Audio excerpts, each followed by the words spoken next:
হবে, তাই আলুগুলো তেলে ভাজা হচ্ছে। মাটন ম্যারিনেট করে রাখা আছে, ভাজা হয়ে গেছে, গরম হয়ে গেছে। দেওয়া হচ্ছে শুকনো লঙ্কা,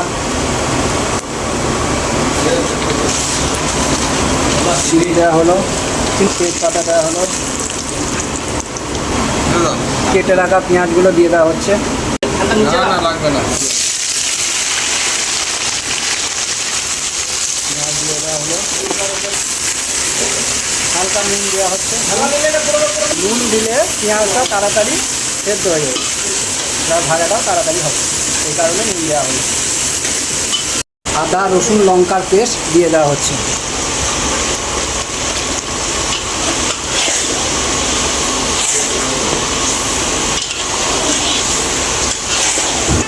দেওয়া হচ্ছে লঙ্কার গুঁড়ো, রং করার জন্য জিরে গুঁড়ো,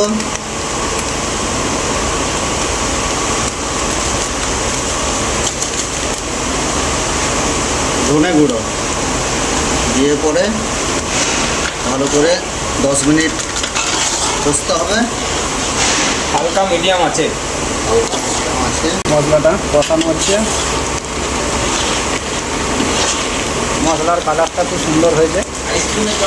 ম্যারিনেট করা মাংসতে মশলাটা দিতে হলো, যাতে এই কড়াইয়ে এতটা মাংস হবে না। 8 কিলো মাংস আছে, এই মাংসটা কড়াইয়ে ধরবে না বলে দেখে রান্না করা হচ্ছে। মাংসটা ভালো করে কষিয়ে নেওয়া হচ্ছে। সঙ্গে মিট মশলা দেওয়া হচ্ছে।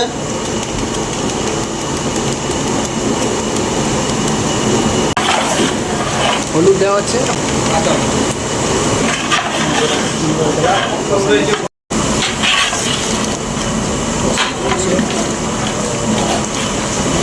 লবণ যেহেতু পেঁয়াজের সাথে দেওয়া হয়েছে, সেহেতু এখন ভালো করে কষা হবে।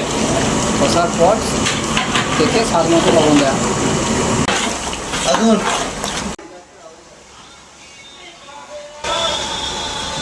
ভেজে রাখা আলুগুলো দিয়ে দেওয়া হচ্ছে।